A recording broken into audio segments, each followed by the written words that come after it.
Hey guys, and welcome back to Mesha's Corner. So today I'll be making an inspired fried cabbage recipe by Mack from Mack's Kitchen and Grill.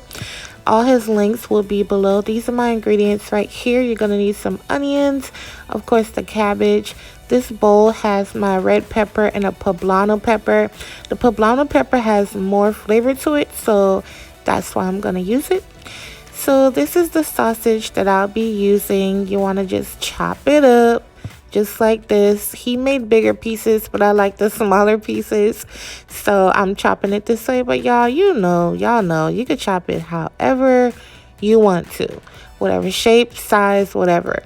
I'm also going to chop up some bacon because it wouldn't be a Mack recipe if he didn't use both, right? I love that guy's channel so much. Shout out to Ray. His link will be below. Make sure you guys check this recipe out. Yep, so now let's get to cooking. We're going to make the bacon first. You want to cook up the bacon and the sausage, and then we're going to remove it and move on.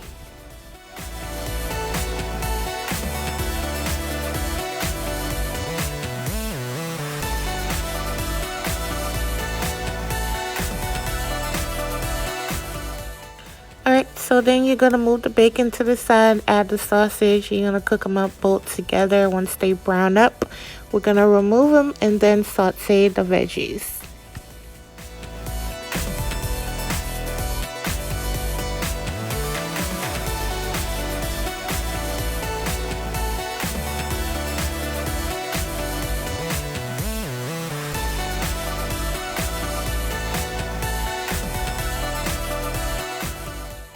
Next, you want to add the poblano peppers and the red peppers and onions.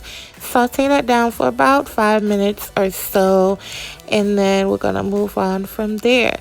Usually I use fresh garlic, but again, for the 100th time, I'm moving. So I got the exact garlic that Ray used. You want to season this up with some onion powder, garlic powder, salt, and pepper. That's all I used at this point. I am, however, going to add smoked paprika later on, but honestly, you guys, after adding the poblano pepper and the bacon, the sausage, and the salt, the garlic, and all of that, it was pretty much good to go. But you can season your cabbage however you want to.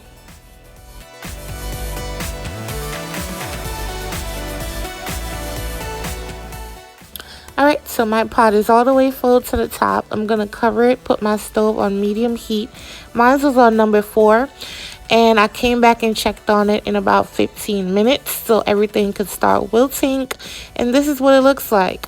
So what you want to do is like gently mix it. I pulled and pushed just so I could get the peppers, garlic, and all of that all mixed throughout, and it just turned out really well. I did want to re-season because I tasted it a little bit and I needed more salt and pepper. At this point is where I also added my fresh thyme, covered it, and I let it cook another 15 minutes. After that, you want to add your smoked paprika as well as your bacon and sausage, and you're gonna cover that. Y'all, I wish y'all could see this in real life and smell it. Number one, it smells so good. It smells so good. My kitchen smelled amazing. So you want to cover it again and let it cook another 10 minutes, and this is what it looks like. I hope you guys give this recipe a try. It was awesome. My family tore it up, and it was so easy and simple and just full of flavor. So shout out to Mack. It was really delicious, and you guys check him out below, and I'll catch you guys on my next video. Bye guys.